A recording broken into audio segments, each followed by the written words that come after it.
I've had, Minecraft, and I've played, like in session, had the DSs, and we were playing Pokemon, and, using games in therapy. But when you're talking about boundaries, I think it's a great time to actually address that. I had somebody ask if I would share my camera tab with them, and I said, I can't. That is a line here, and it gave us the opportunity to talk about boundaries and what our relationship in the room is. I mean, it starts with one thing, and you go through your spiel, but then over time you do grow closer. You do tend to care for each other in a professional way, and so I think it does make those boundary issues come up, but that's a great time to actually take them and talk about them. Thanks. I'm noticing the trend of a lot of professionals coming up to ask questions. I'm not going to break it. Okay. I have a similar question about guilds. I'll start. The unique social interactions that come from guilds. I see some child patients, some adult patients, and there's a lot of folks who, the majority of their social life, sometimes the exclusionary whole of their social life is with their guildies. Guilds are fantastic in some ways, but they're limiting in terms of available social actions in other ways. What are your thoughts about guilds when you have patients who are mostly involved in guilds for their social outlet? What are some things you can say to them or ideas that you pose to them in the past? I think on the first point comes back to this idea that Sean mentioned earlier, is that if it's too much, of course, and that's inherently not, it's not going to be healthy. But I would see kind of a balance in terms of not like being understanding of how the client uses guilds to further their social life, and if there's any kind of balance with an offline social life. But that doesn't necessarily make it bad if they don't or whatnot, but just kind of my curiosity would pull me in that direction. And the other piece would be to see how involved they are with their guilds. So there's some interesting research that came out. It's getting a little dated, it came out in 2006, but this researcher, Nick Yee, asked thousands of MMORPG players about their relationships online, and what he found was somewhere between 5% or getting all the way up to about 25% of respondents said that they physically dated somebody that they met online, depending on the age range and the gender of the person who responded. There was also a finding that came out of that said what percentage of respondents said my online friends are equal to or better than my offline friends, and that floated between 40 and 60%, saying, you know what, these people I rate with on a daily basis, I spend like 2 to 4 to 6 hours a day, every day, with working on these goals. I feel a lot closer to them than the people I see on the weekends. So I think being focused on what are they kind of getting out of that, and do they have any report of something they feel like is lacking from their online experiences that they maybe want to get offline, and how can you help them do that? Interacting with people online. So interacting with people in real life takes a lot of energy, and not interacting with anybody takes no energy. And the guild, the online interactions, I view that as being like a halfway step. There are a lot of things you don't have to worry about when it's online, and that's another long conversation. But I would say that if someone has a lot of online interactions, look at why that might be the case and help them grow and build the skills that they need for actual interpersonal relationships.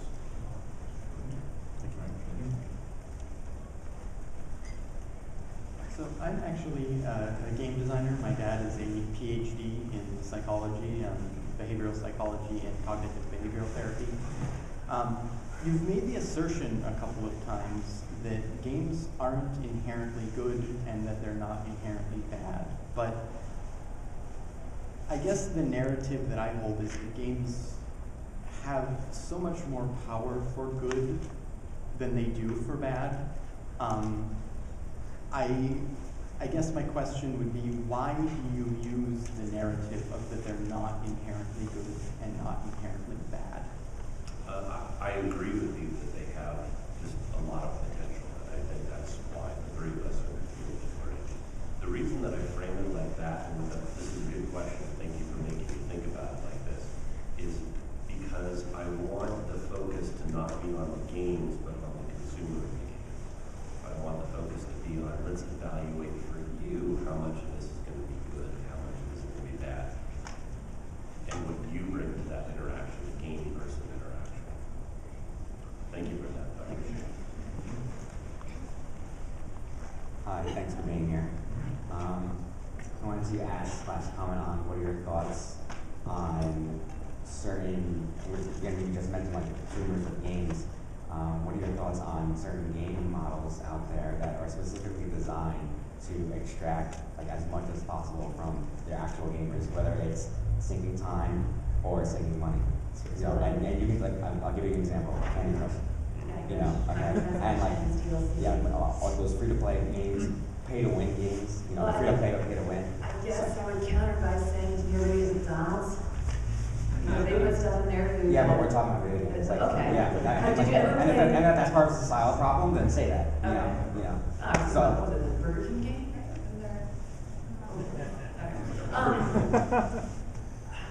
I mean, you use games the way you use any kind of recreational. Again, anything that's too much is too much. And I guess let me get some more clarification. Are you asking about what we think of the game themselves, about the people who design them, about people using them?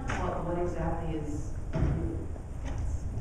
I guess like I'm just curious as to, you know, like, I mean, if we're gonna say like games are good, then like we have to include like all games. You know, we have to be talking about all games. So, you know, where do we recognize that like this kind of game is good, this kind of game isn't? You know, like you had mentioned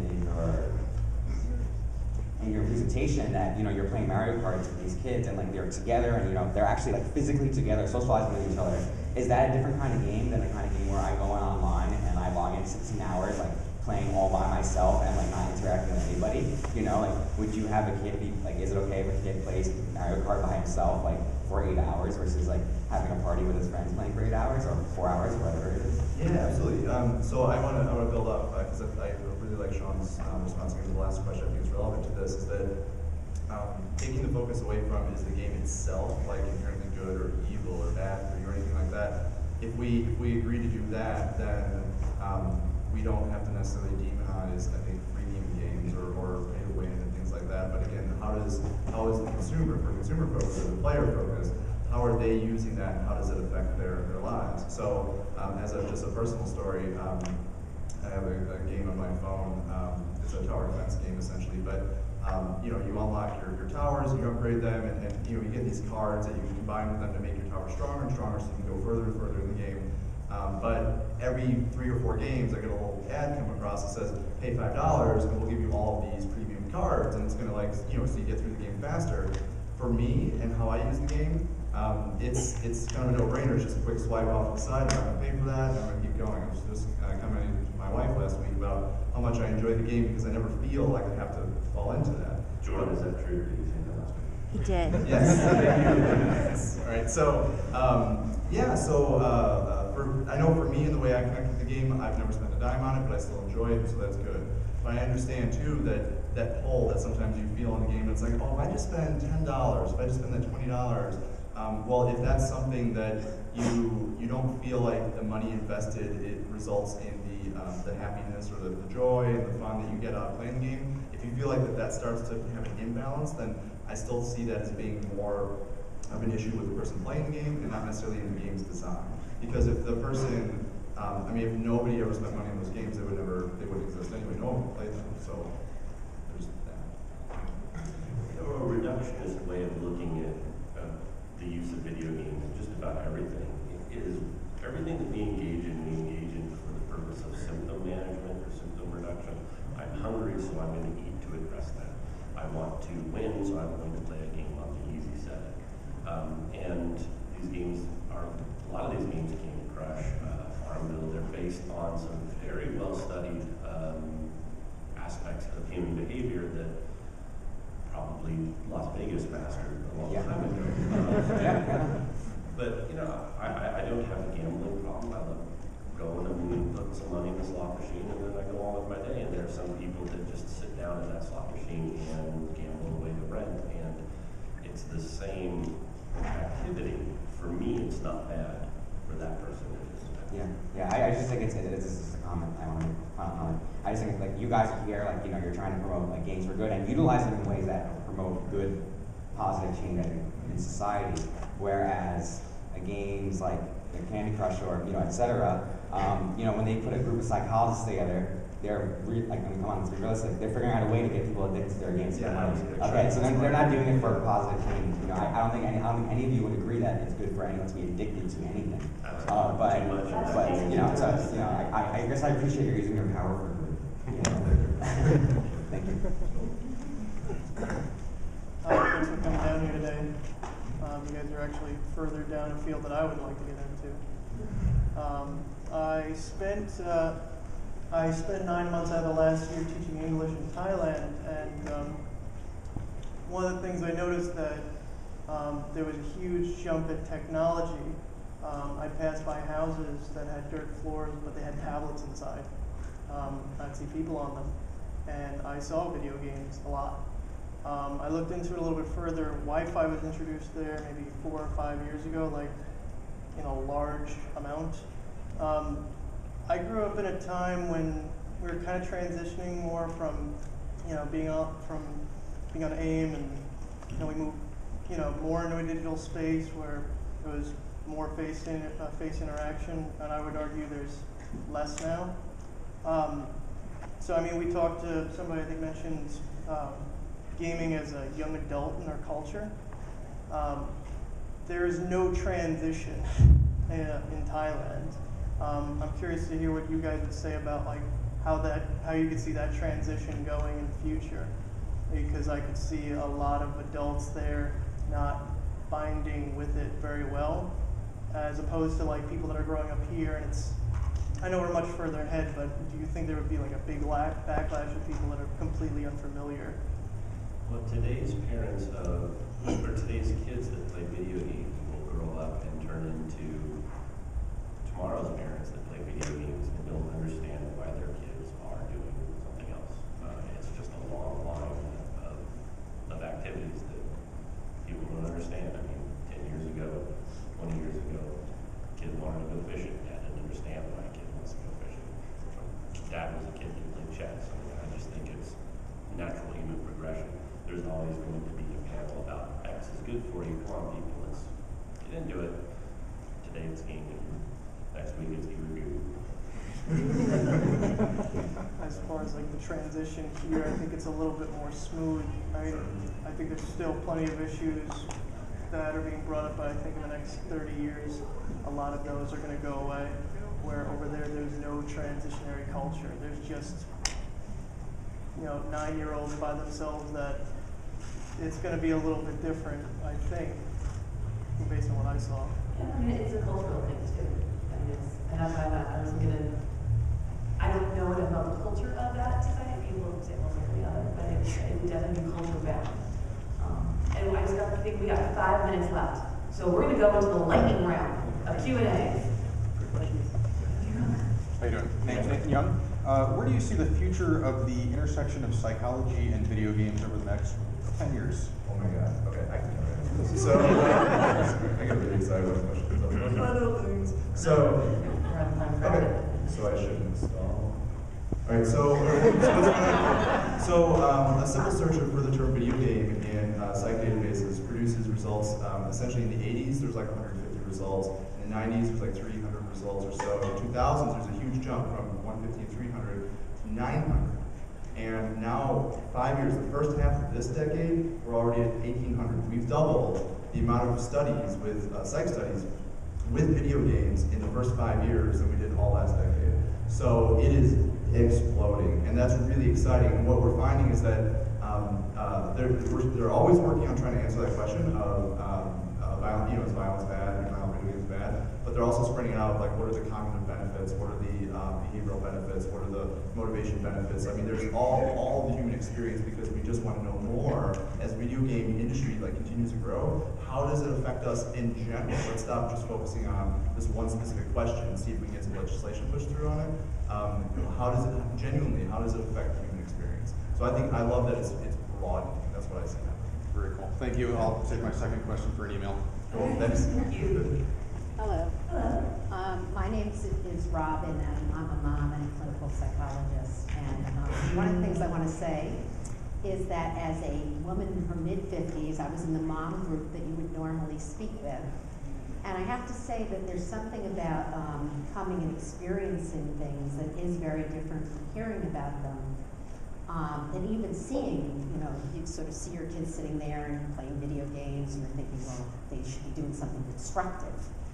And my experience was very much like going to a heavy metal concert and finding myself taking a teenage son and finding myself like, wow, I'm actually enjoying this, and I'm having the same experience here. So I wanted to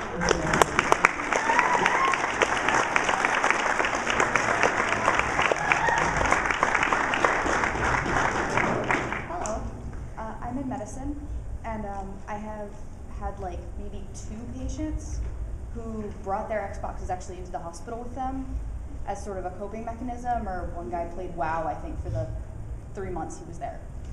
But do you know of any particular studies or anything that's happening sort of with gamers and maybe helping people cope, or sort of things like that? Josh might have some slides on that. I can fill in his stuff. Yes, there is a ton out there about how games are making the world better for people in hospitals. From games that are designed to help people, there's a game called Remission, and it helps children learn about pediatric cancer. And children who play Remission show better adherence to their treatment regimens and therefore have better outcomes because they feel more empowered, they have a better understanding of what's going on in their body, and it's something for them to actually do. There's an organization called Gamers for Giving, and they actually make what they call go-cards. My buddy Zach Bible has that up, and there are these carts that they move around the hospital grade. They have like high list for the screens. They load them with Xboxes, and they should move them around the pediatric wards, and so kids get to play on them. I've seen kids who were playing video games while they were getting their shots or going through a really painful procedure. So it's happening right now. The empirical evidence supporting it, as always, is trailing behind the curve, but there are pieces of research out there showing that either having a game that's designed to address a particular illness or games being used as a way to distract from the pain of a particular illness or procedure, that stuff is coming out, and that is on its way. Awesome, thank you. A lot of my coworkers were very like, what are they doing? I don't get it. And it was just really frustrating. So I'm glad it's happening. So thank you so much. I have a question about with the popularity of like casual games and like the games by snippets, all the Facebook games and all the mobile games, do you find that it is any easier to use that as a bridge when trying to talk to parents about games? Because there's so many members of like 40-year-olds, 50-year-olds playing like Trivia Crack and all of those different games. Do you find that that makes it any easier to explain to parents that this is like the connection between that and Halo and Civilization and the other games? Yes. Yes. Yeah, absolutely. It has helped immeasurably having, it reaches a broader audience. Absolutely, it's easier to talk to a parent now about gaming than it was 5 years ago or even 10 years ago. Definitely. All right, I got 3 more. We can do this. Earlier on one of the slides you had, one of the bullets was about kids to recognize when the gaming is becoming a problem. Are you or is anybody else coming up with some sort of list or validating a list of signs of problem gambling? Something similar, you mentioned gambling, something similar to South Oaks, brief biosocial gambling, that sort of thing. So I can actually address this. One of the things that I do professionally is I conduct evaluations of families involved with DSS and child services when the court is considering taking kids away from parents. And the things that I look at to see if a child is doing well or not doing well is gaming independence. Are you meeting your social expectations? What's your friendship base like? How are you doing in school? Are you getting in trouble at school? Are you getting in trouble with the police?